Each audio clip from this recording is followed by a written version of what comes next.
Para dar cierre a este evento, los invitamos entonces a participar en este conversatorio final que se denomina Estrategias efectivas de prevención y cesación de consumo de tabaco y sean retos y oportunidades. Entonces, me gustaría pues que los participantes puedan ir siguiendo a medida que voy nombrándolos acá. Tenemos en primer lugar a Leonardo García. Leonardo, bienvenido. Leonardo es psicólogo clínico, especialista en psicología clínica, magíster de salud pública, cuenta con 15 años de experiencia en diseño, implementación y evaluación de programas, estrategias y políticas de prevención y promoción de salud mental. Ha sido también consultor para la Oficina de Naciones Unidas contra la Droga y el Delito y la Organización Panamericana de la Salud. Actualmente, lo mencionábamos, es parte del equipo directivo y fundador de Kiwi Wellness Lab. Tenemos también al doctor Carlos Mauricio Pérez. Carlos Mauricio.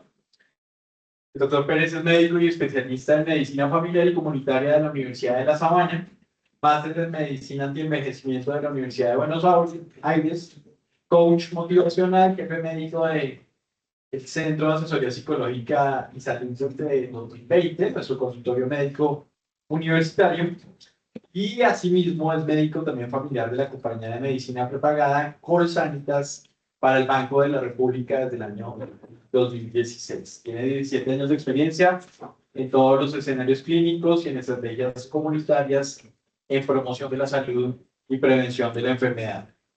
Tenemos también a la doctora Lucelena Alba. Doctora Lucelena es médica y cirujana de la Universidad del Bosque, especialista en medicina familiar de la Universidad del Valle, magíster en epidemiología clínica de la Universidad Javeriana. Actualmente es profesora asociada del Departamento de Medicina Preventiva y Social de la Facultad de Medicina de la Universidad, y sus campos de investigación están en medicina de los estilos de vida, con énfasis en la identificación y control del consumo de tabaco y los efectos sobre la salud del consumo regular de café. Muy bien. Vamos a contar también con la participación de dos estudiantes. Tendremos la participación de Nicolás Murillo, quien es estudiante de 10º semestre de la Facultad de Medicina y actualmente coordina el Semillero de Medicina Preventiva y Salud Global. Y tenemos también a una estudiante de posgrado, la doctora Wendy Silva Rodríguez, que es residente del tercer año y jefe de residencias del programa de medicina familiar de la Universidad. Ella es médica general de la Universidad de Ciencias Aplicadas y Ambientales.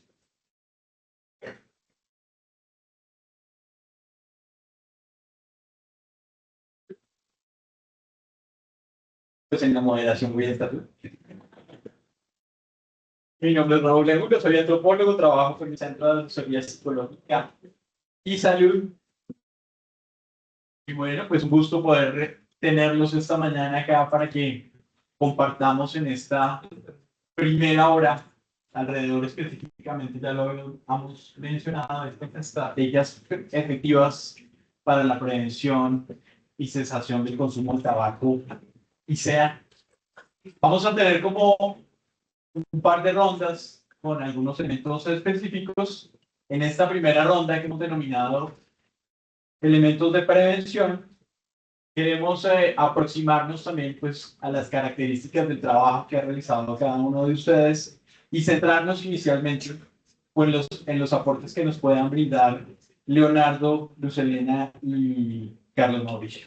También en este énfasis teniendo presente las características que ha tenido también el trabajo de cada uno de ustedes. Entonces, queremos empezar con Leonardo. Y Leonardo, entonces, micrófono, esto es. En este primer punto, pues queremos que nos puedan compartir un poco cuál ha sido su experiencia en los procesos de prevención de consumo de tabaco y sistemas electrónicos de administración de nicotina, y que nos puedas compartir también cuál ha sido como el énfasis de tu trabajo y qué podemos aportar precisamente desde tu perspectiva y experiencia. Bueno, primero pues muy buenos días para todas, para todos. Muchas gracias a la universidad por la invitación. Y pues nada, de alguna manera como para aprovechar para manifestar como la alegría por este tipo de espacios y también por ver pues a varios estudiantes, sobre todo pues en el campo de la salud interesados en el tema.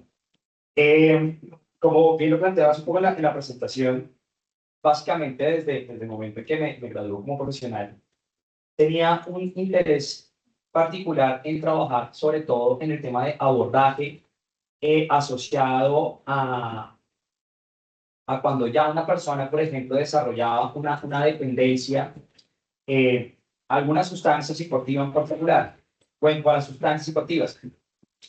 Sin embargo, la vida y las diferentes circunstancias me fueron llevando más a trabajar en temas de prevención, ¿sí? Y claro, esta prevención, de alguna manera, como que la he podido estar desarrollando como en estas diferentes instituciones en las que he trabajado, y particularmente he podido, digamos, como acompañar desde instituciones educativas, desde colegios, de universidades, pero también estar acompañando instituciones básicamente para favorecer la construcción de políticas públicas, porque como bien lo planteaba Blanca, como lo planteaban los ponentes ahorita, pues de hecho con muchísimas de estas políticas, pues se puede llegar a prevenir el uso o la transición a desarrollar dependencias o la reducción de los daños que puedan estar asociados al uso de estas sustancias.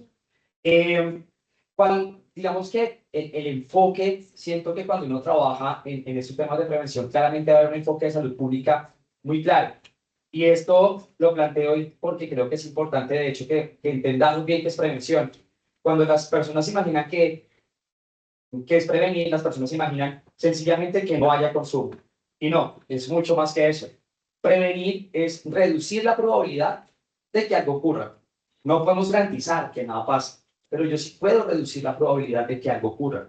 En este caso, yo puedo reducir la probabilidad de que haya un uso, por ejemplo, experimental de tabaco o de sistemas electrónicos de administración de nicotina. O en las personas, por ejemplo, que ya ha existido un uso experimental o hay un uso ocasional, pues la tarea de prevención, ¿cuál va a ser? Reducir la probabilidad de que se transite a desarrollar una dependencia de estos sistemas electrónicos de administración de nicotina o de tabaco. ¿Y el enfoque cuál es? Entender que cuando tú haces prevención o cuando se habla de un fenómeno, hay factores de riesgo y hay factores de protección. Los factores de riesgo es todo aquello que aumenta la probabilidad de que se presente el fenómeno. Todo aquello que aumenta la probabilidad de que un chico o una chica, por ejemplo, empiece a usar estos sistemas electrónicos. Y un factor protector es todo lo contrario. Todo aquello que disminuye la probabilidad de que este fenómeno se presente. Desde una perspectiva de salud pública, yo no abordo directamente el fenómeno, sino que trabajo sobre los factores. Es decir, busco reducir los factores de riesgo que están asociados a que se presente el fenómeno y busco potenciar los factores protectores que disminuirían la probabilidad de que esto pase. Entonces, ya por ejemplo, ahorita Blanca hablaba de algo y es el tema del precio. Y que sea muy económico, pues es un gran factor de riesgo, porque básicamente, perfectamente un niño de 12, 13 años puede acceder fácilmente. Entonces, cuando se aumenta el precio, pues básicamente que ir disminuyendo ese factor de riesgo. Pero bueno, creo que ahorita hablaremos un poco más a profundidad de todos los factores que seguramente pueden estar asociados, pero creo que es importante que en esa prevención haya un abordaje desde una perspectiva de salud pública.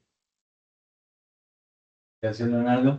Luz Elena, también como... Bueno, pues muchas gracias nuevamente por este espacio. Creo que poner este tema sobre la mesa y además tener la posibilidad de conversarlo con personas jóvenes, ¿cierto? Le da un plus a este evento, porque creo que ustedes precisamente, las personas que están en el auditorio, nos pueden ayudar como a pensar y a crear o más bien a potenciar esas estrategias que hasta ahora hemos querido organizar al respecto, porque algo de lo que también dice la evidencia es que en la medida en que co-creemos estas intervenciones y las monitorizamos en el tiempo, seguramente ellas van a tener un mayor impacto. Yo a veces siento que pues, muchas de las personas que hemos hablado, adultos interesados en el tema, intentamos pensar en escenarios y opciones para resolver esta problemática, muy desde los adultos hacia los jóvenes. En esta ocasión quisimos precisamente pues, invitar a los estudiantes, ¿cierto? A las personas que de pronto están inmersas en esa realidad de la experimentación, ¿sí?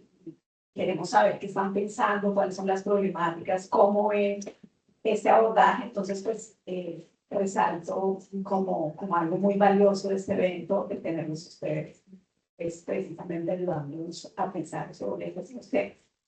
Entonces, yo le llegué al tabaquismo básicamente a través de la investigación, y hace años, en una iniciativa conjunta con el Instituto Nacional de Cancerología,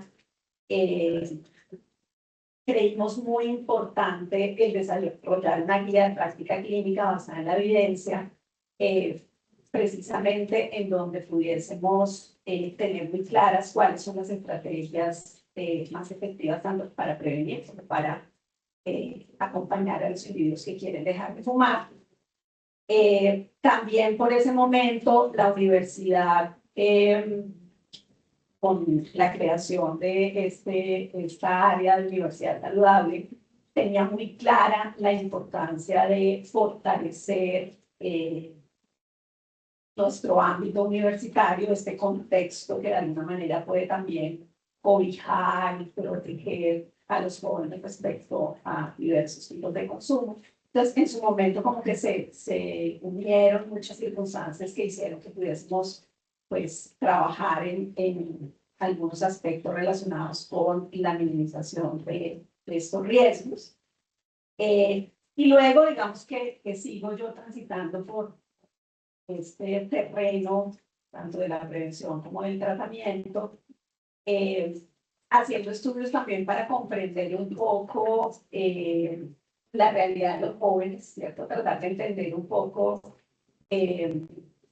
cómo es ese tránsito a través de la carrera de medicina, en un estudio en donde quisimos un poco entender cómo se comportan estos factores de riesgo a través de la vida universitaria, e hicimos una encuesta, digamos, preguntándole a los estudiantes sobre sus hábitos de vida al inicio de la carrera de medicina, y luego los contrastamos con lo que sucedía hacia el final, y con mucho pesar descubrimos que ser estudiante de medicina, contrario a lo que uno pudiese pensar, constituye como un factor de riesgo para exponerse a cosas a las cuales no estaban expuestos al ingresar a la carrera. Es decir, las personas en el primer semestre de medicina usualmente hacían actividad física, comían de forma balanceada, no utilizaban muchas sustancias psicoactivas, y lastimosamente al final nos encontramos con una realidad como estudiar medicina es un factor de riesgo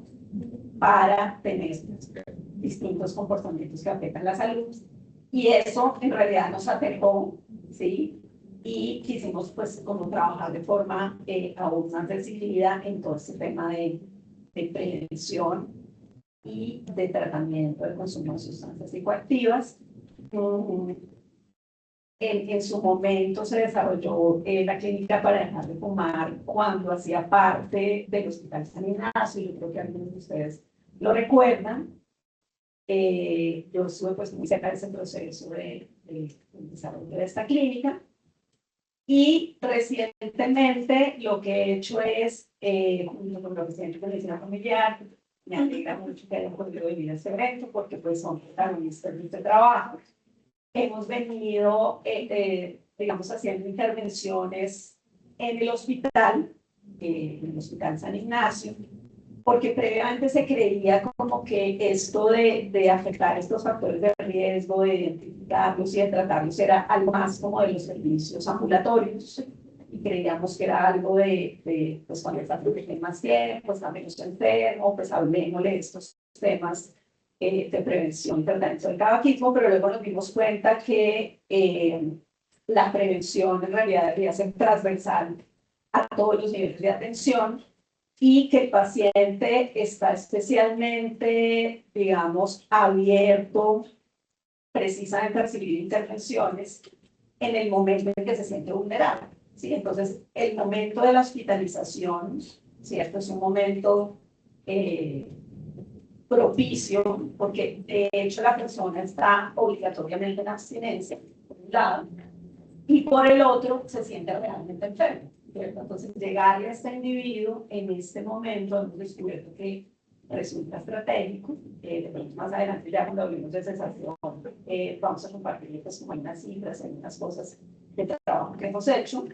Entonces, ese ha sido más o menos como el transcurrir en este tema que me apasiona y que creo que es problemático, no lo hemos resuelto y por eso pues, estamos aquí conversando precisamente al respecto. Pues Elena, muchas gracias. Muy interesante también ver cómo ese trayecto un poco dentro del contexto universitario que además requiere pues un interés y un trabajo constante precisamente buscando favorecer hábitos y estilos de vida saludables y la prevención pues, de ciertos comportamientos de riesgo.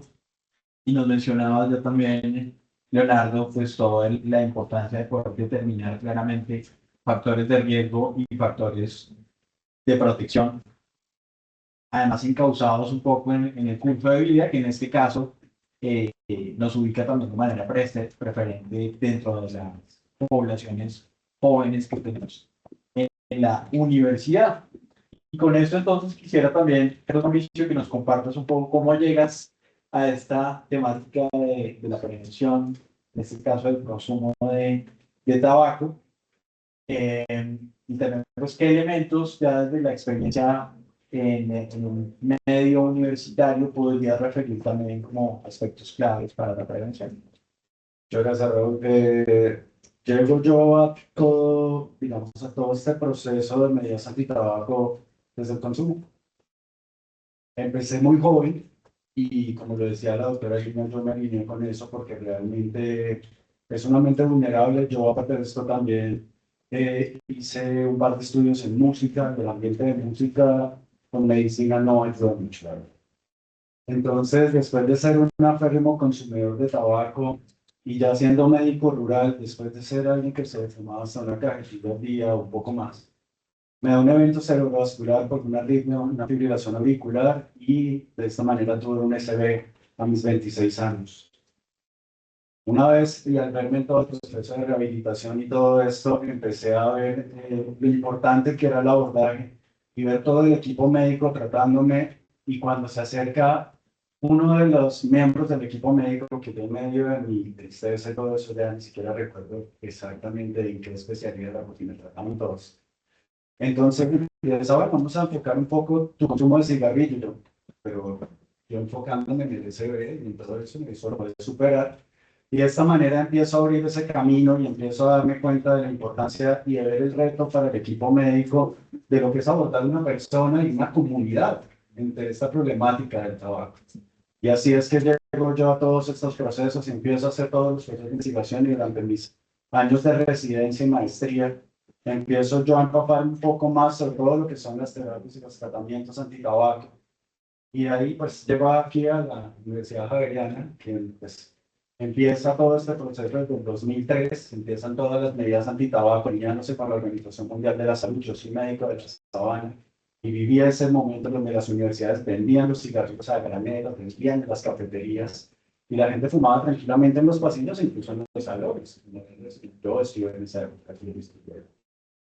Y ya empecé a ver cómo todo el proceso fue avanzando. Y cuando yo llego ya a la universidad, ya se han instaurado programas clinicales, ya la clínica estaba caminando.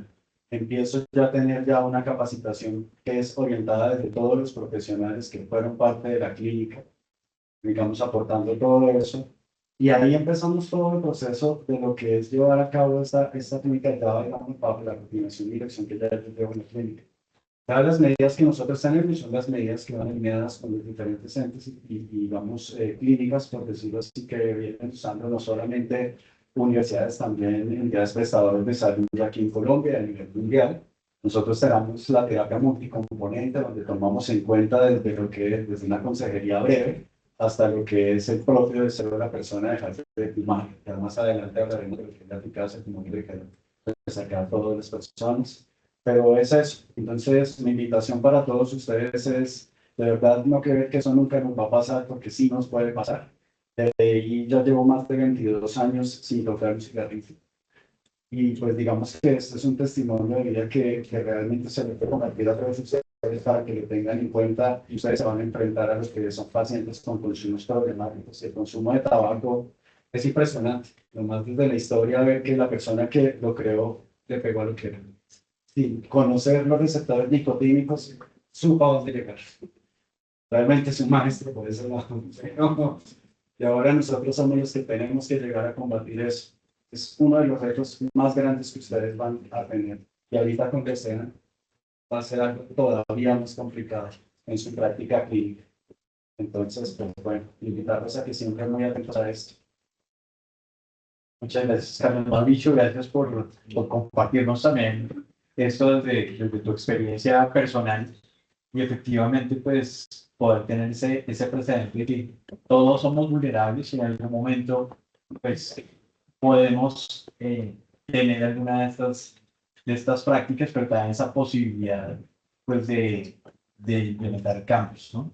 Y con esto, entonces sí, ponemos por acá nuevamente, doctora Luciana, y enfoquémonos un poco más en las características de la cesación, que podríamos compartir un poco frente a la efectividad en términos de cesación, cómo hacer que una persona que tiene un consumo ya establecido de este tipo de sustancias pueda dejar de usarlas y también si tenemos datos, información sobre cuáles son las diferencias entre, por ejemplo, cesar tabaco convencional y lo que hay hasta ahora frente a cesar consumo de sistemas electrónicos de administración de nicotina o cigarrillos.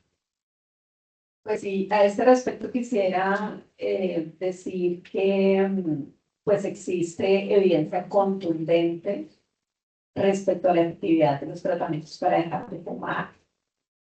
Eh, digamos, es sabido que se necesita estructurar el tratamiento de forma completa y que con un acompañamiento apropiado, pues los tratamientos de cesación son altamente efectivos. Digamos que la evidencia en ese sentido es clara.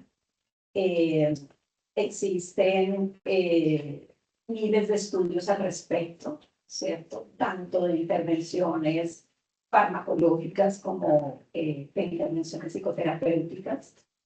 Y como les decía, pues básicamente lo que la evidencia nos lleva es a pensar que una persona que fuma, así como cualquier persona que consume cualquier otra sustancia psicoactiva, necesita un acompañamiento y un tratamiento estructural.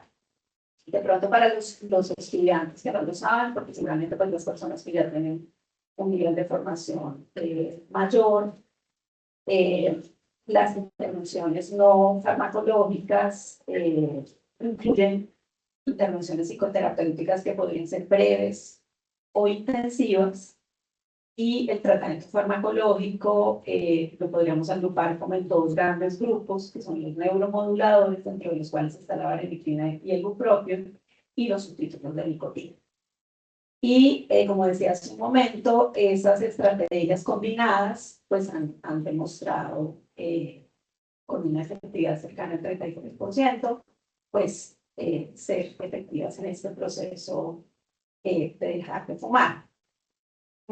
Hace unos años en el Hospital San Ignacio hicimos un experimento clínico en donde quisimos valorar cómo era o cómo funcionaban esos tratamientos de cesación en personas hospitalizadas, porque como les dije hace un momento, casi toda la evidencia o mucha de la evidencia que habla de la efectividad de los tratamientos de cesación proviene de los ambientes ambulatorios.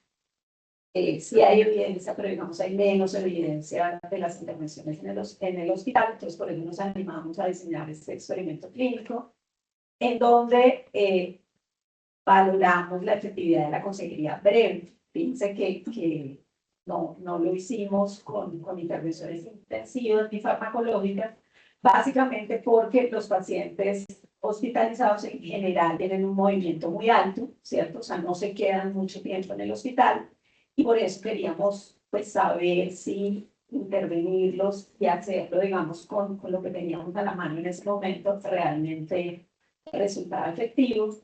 Y encontramos unas tasas de cesación altísimas, ¿sí? En personas que simplemente fueron intervenidas con, pues, este modelo, obviamente modelos estructurados, basados en la evidencia, en donde simplemente hacíamos una conversación en un tiempo limitado de duración y luego hacíamos un seguimiento telefónico.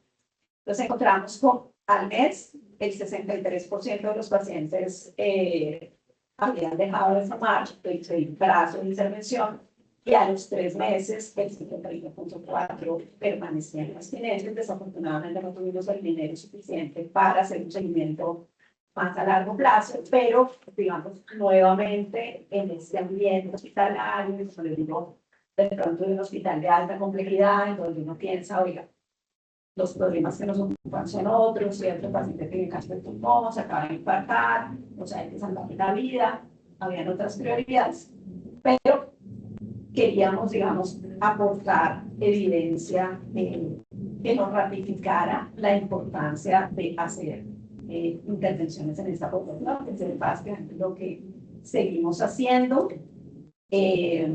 Con algunas limitaciones, porque valga la oportunidad de poder mencionar que la disponibilidad de medicamentos en el país es absolutamente pobre. O sea, en este momento tenemos básicamente 2 opciones de tratamiento y es el propio como neuromodulador y de los sustitutos de nicotina, las tabletas masticables, es todo. ¿Sí? No tenemos vareniclina, no tenemos parches de nicotina.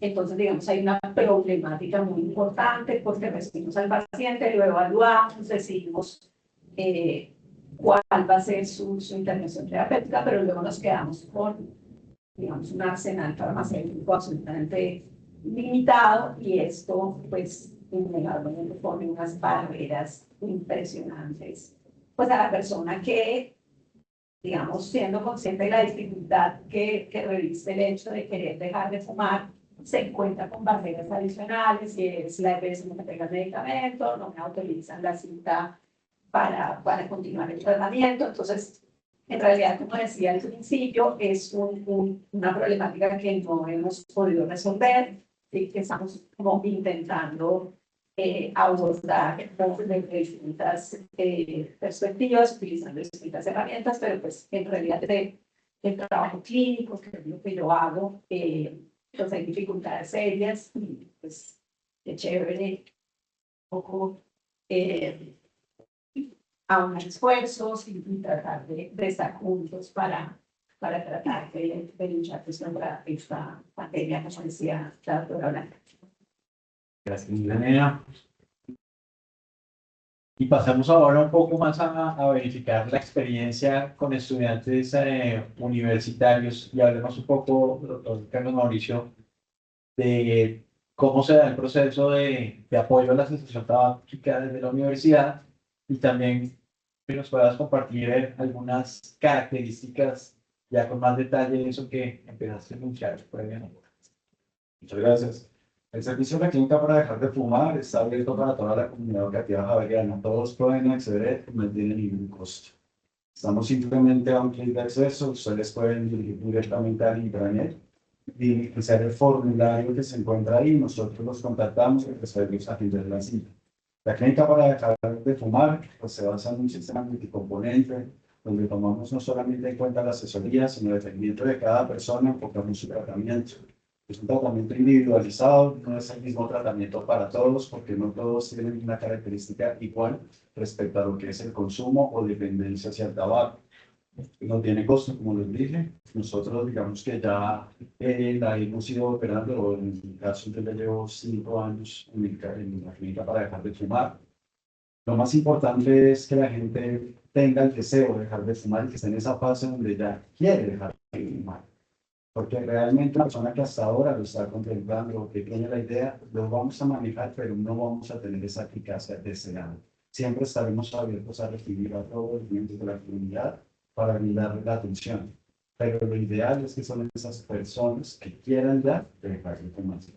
A su vez, no solamente estamos a cargo nuestro psicólogo clínico y yo, sino también hacemos, digamos, una conexión, un servicio interconsulta dependiendo de cada persona, en donde nos apoyamos con medicina del deporte, nos apoyamos con nutrición, nos apoyamos con neurología también, y en su debido caso, incluso con un equipo de neumología que está directamente testado por cabeza digamos, ese proceso de interconsulta. Ya hay algunos servicios adicionales que se manejan de otra manera. En realidad, nuestro tratamiento, y muy alineado a lo que demuestra la literatura actual, si usamos todo ese sistema de componente, la persona tiene una buena adherencia, sigue su esquema de tratamiento, tal cual como se describe en la curva de abstinencia en la Organización Mundial de la Salud, más o menos hacia los 90 días, la persona puede llegar a tener al menos ya menos del 90% del deseo de dejar de fumar, siempre y cuando se alinee con la terapia farmacológica, vaya a las asesorías y estén constantemente con nosotros.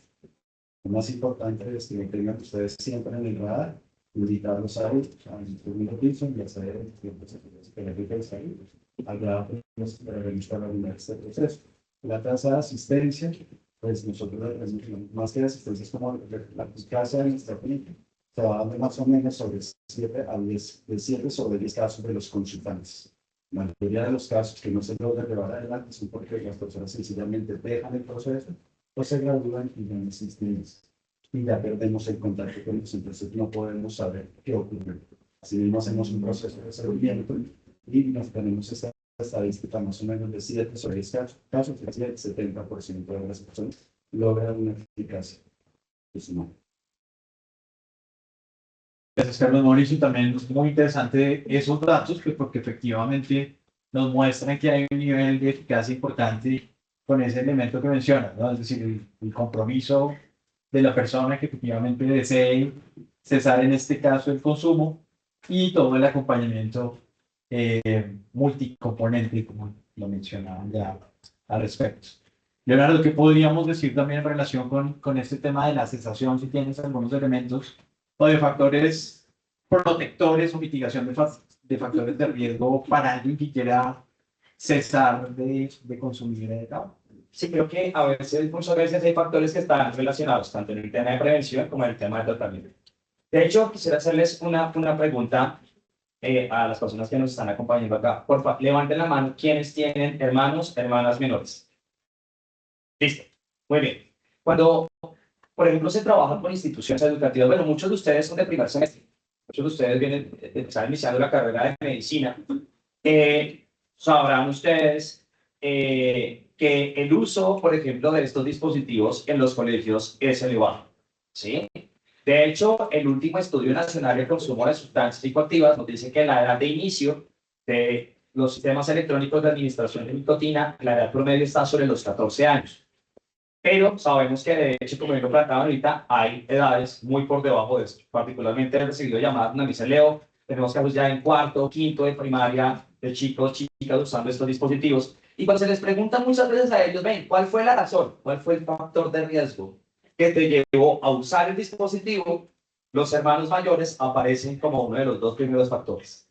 ¿Por qué? Porque hermano mayor muchas veces usa el dispositivo, deja el dispositivo en el espacio y evidentemente a nivel ambiental es un gran factor también. ¿Sí?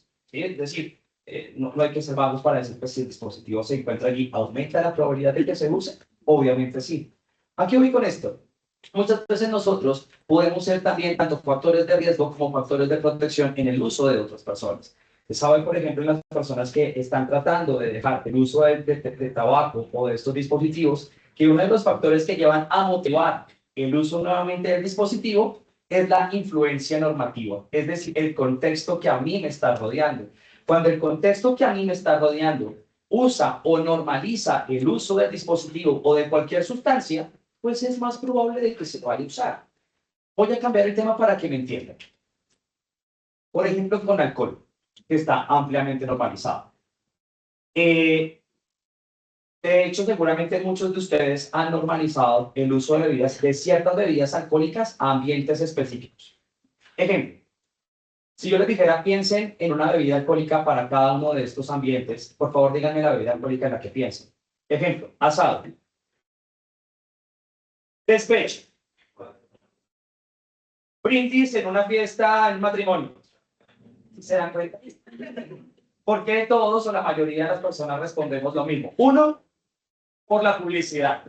Bien lo decía Lina, esa es la estrategia. Cuando Lina hablaba del neuromarketing, cuando te ponen una marca de la cerveza, cualquiera, al lado de playa, brisa y mar, durante 15, 20, 25, 30 años, tiene una razón, condicionarte para que cuando llegues a la playa, pues no pienses en un jugo de guanábana, sino pienses claramente en esa marca en específico. Y esa es la estrategia que utiliza el marketing. ¿A qué voy con esto cuando hablamos de temas de prevención? Por eso cuando se habla de, oiga, políticas que regulen la publicidad, es para que básicamente regulemos el condicionamiento que nos están generando y no dejemos de responder y dejemos de responder al unísono, pues básicamente lo que respondimos ahorita. Y esto de alguna manera que va con los temas de prevención. Primero, pues preguntémonos qué influencia normativa estamos siendo en el contexto. Es decir, normalmente nosotros somos factores de riesgo o factores de protección que motivan el uso en otras personas. Dos, hoy sabemos que las personas que inician el consumo de estos dispositivos a edades tempranas, seguramente en tratamiento lo ven, es mucho más fregado que la persona deje de usarlo.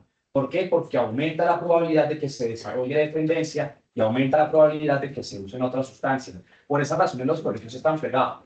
Porque uno lo que busca es, obvio, ojalá que no se use, pero que si se está usando, que no se use a las edades tan tempranas que se está llegando a usar. ¿Sí? La familia, ya que hablan de la medicina familiar, juega un papel esencial. En tratamiento, la familia juega un papel fundamental y también en prevención. Porque si la familia, por ejemplo, está de acuerdo con el uso de la sustancia, hoy sabemos que hay más probabilidad, 3 veces más de probabilidad de desarrollar dependencia con la sustancia. Tanto para tabaco como para alcohol. Por ejemplo, cuando los papás dicen, ah, sí, porque lo tomar con mi hijo, a que tome solo porque eso reduce riesgos, que es totalmente falso. Aumenta la probabilidad 3 veces más de que se consuma alcohol porque se normaliza más el uso de la sustancia. Pero es que es completamente normal y natural. Ustedes acá todos son hijos. Y uno sabe que mamá o papá hace las cosas porque quieren lo mejor para nosotros. Entonces uno dice, a mí me pueden hablar un montón de los riesgos del alcohol, de los riesgos de los cigarrillos electrónicos, pero si mi mamá lo está usando conmigo, no debe ser tan malo. Ya con esto cierro. Hace 3 meses acompañaba un conversatorio con niños de quinto de primaria. Y hablábamos, pues obviamente de forma mucho más sencilla sobre el tema de los vapeadores, de los mal llamados vapeadores. Pero creo que un niño levantaba la mano y me decía, Leo, eso no debe ser tan malo. ¿Crees que no es malo? Porque ya lo probé. ¿Sabe rico? Lo probé con mi hermano y nos lo dio mi mamá. Porque era mejor que lo hiciéramos con ella a que lo hiciéramos con nuestros amigos. Y yo, bueno, ¿y eso qué tiene que ver con que no sea malo? Y fíjense la respuesta que me dan. A ver, mi mamá me cuida un montón, me quiere el resto, me ama. ¿Me daría algo que me va a ocasionar los daños que tú me dices que me va a ocasionar? Difícilmente alguien va a cumplir el rol de mamá o de papá.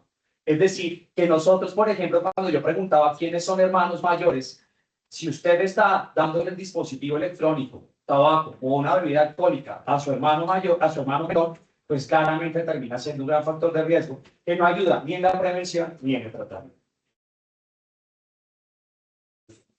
Gracias por esos ejemplos y creo que tienen una amplia recordación también y nos permiten también a cada uno de nosotros pues empezar a potenciar esta labor de factores protectores seguramente en los contextos en los que intervenimos.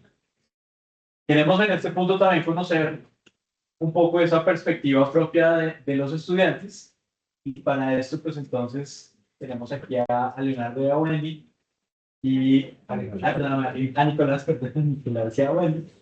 Y muy bien, entonces con esto pues queremos que nos compartan también un poco esa perspectiva frente al consumo.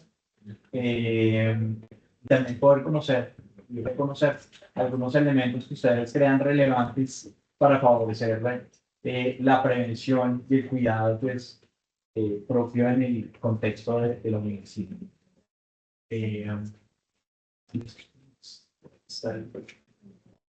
Yo me voy a levantar porque el proyecto no está muy hacer. Y además porque cuando se hace esta invitación, de hecho agradezco la invitación, quería traer un poco el testimonio desde los estudiantes de posgrado. Y pues, qué mejor que ellos mismos lo dijeran. En estas diapositivas, junto con Nicolás, vemos estos testimonios y vamos a irlos leyendo. Traje 5 categorías específicas, como cuando uno hace un estudio de investigación cuantitativa. ¿Y cuáles serían esas categorías que me dieron? Quiero iniciar con esta primera, que es la reducción de estrés y ansiedad. Este residente nos dice: empecé a vapear en momentos de mucho estrés, creyendo que me ayudaba a calmarme y a manejar la ansiedad, pues para no fumar. Al principio sentí un alivio, pero con el tiempo me di cuenta de que cada vez lo necesitaba más para sentirme normal. Si cotejamos esto con la evidencia, podemos ver diferentes estudios alrededor del mundo. De hecho, en el 2023 se publica uno de la American Heart Association, donde nos dicen que hay una mayor probabilidad de tener diagnóstico de depresión y ansiedad y estar usando el cigarrillo electrónico como parte pues, de ese tratamiento o de la liberación de esos síntomas. Pero no solamente es sobre depresión y ansiedad. De hecho, hay estudios en universitarios que nos dicen: vea, eso ya favorece a una mala calidad de sueño. Y si tenemos mala calidad de sueño, pues más estrés. Y si hay más estrés, más síntomas negativos. Y todo esto se convierte entonces en un ciclo vicioso en el que, pues naturalmente, los estudiantes de posgrado no estamos exentos. Pero entonces viene otra categoría con este otro testimonio que dice: todos mis amigos no médicos vapean. Es parte del ambiente cuando salimos. Y como el olor no me molestaba, como el del cigarrillo, empecé a vapear. Ahora me gusta y me ayuda. Y es muy relevante porque pues en un nivel de posgrado ya están adultos maduros o adultos jóvenes dentro de la residencia médica. Y yo esperaba que esta categoría saliera un poco más en lo que nos va a contar Nicolás, de que los padres pues influencian mi comportamiento. Y como nos contaba Leonardo, pues esto no es cierto, incluso para el nivel de posgrado en el que me encuentro, como esta categoría de la costumbre social, el estilo de vida, pues sigue siendo muy relevante. Pero entonces, si seguimos avanzando, incluso nos lo decía también Leonardo ahorita en su intervención, aparece esta categoría que la llamé sabores atractivos. Probé uno de mango con menta y fue lo que me enganchó. Me parecía algo relacionado con fumar. Me gustaba tanto el sabor que no lo veía como un vicio, sino como algo divertido. Además, eran sin nicotina, por lo que no le vi mayor problema.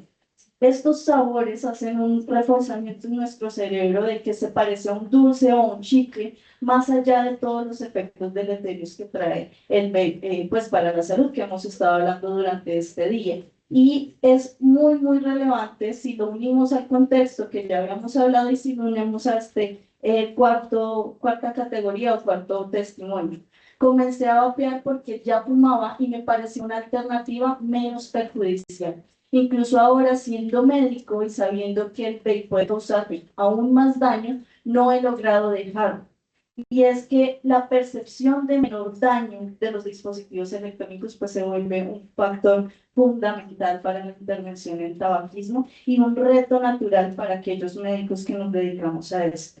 Y con eso quiero cerrar, porque este último comentario nos dice: he querido dejar el vape, pero no sé por dónde empezar.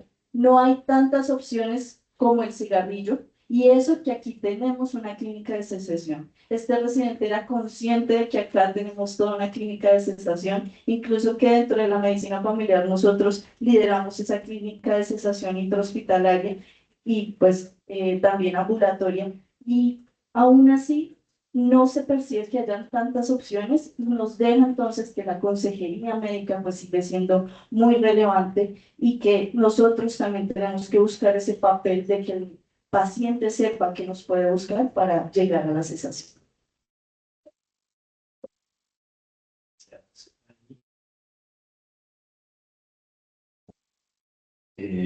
Bueno, pues se han dicho muchísimas cosas, con tanto que decir.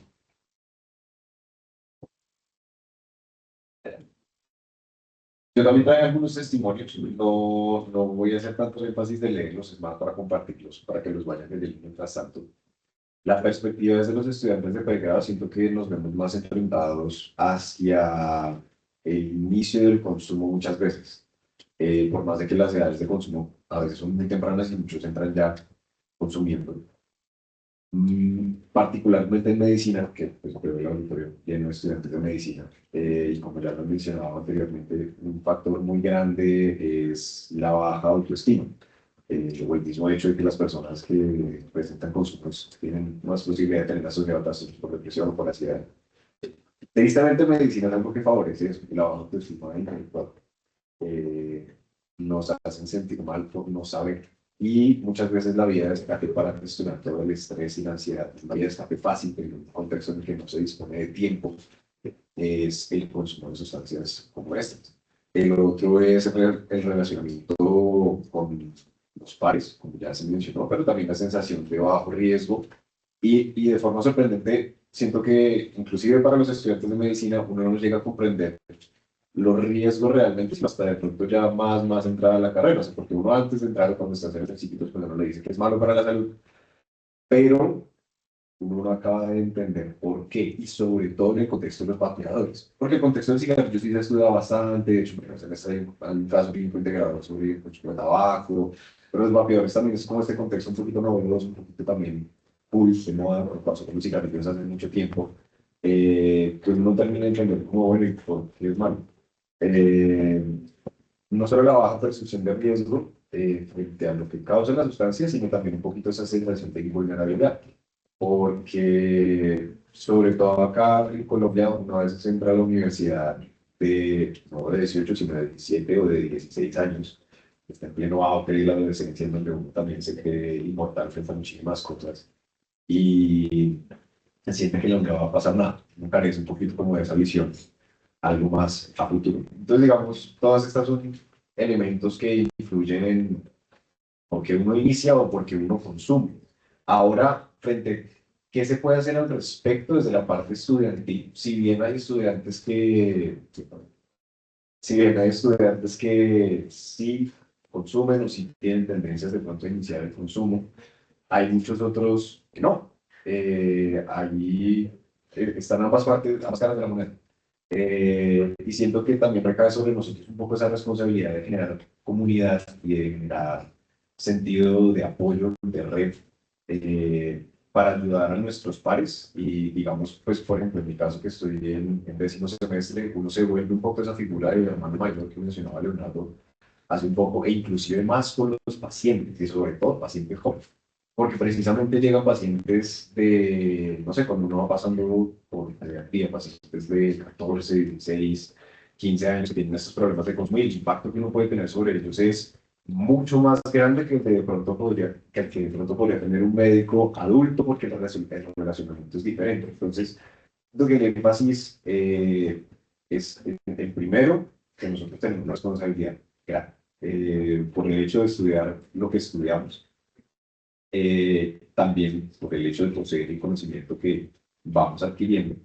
Y esto se puede desembocar en estrategias como, digo, es que muchas de estas cosas ya las hace la universidad, pero me llamó mucho también la atención lo que estamos diciendo de que estas estrategias y acciones deben surgir desde los estudiantes, porque también es un poquito abandonar esta visión que se ha tenido en medicina o en políticas públicas como que uno viene con la política o uno viene con el tratamiento como una visión paternalista, sino que estas jornadas de actividad física que ya organiza el Centro Javeriano de Formación Deportiva o estos espacios de diálogo un poquito libres de juicio con el CECAPS, que se generen a partir de los estudiantes, con todas, y se puede desde todos los frentes, se puede con todos estos grupos que existen, por ejemplo, el de Angie Baquilo con niños un poquito menores, desde los grupos culturales que promueven otro tipo de actividades, danza, deporte, música, desde los grupos estudiantiles académicos, como lo es precisamente el Semillero de Medicina Preventiva, que hace una semana estábamos hablando con los estudiantes de primero frente a actividades que nosotros realizamos y que son abiertas a todo el mundo de la universidad. Entonces salimos a hacer caminatas por los cerros,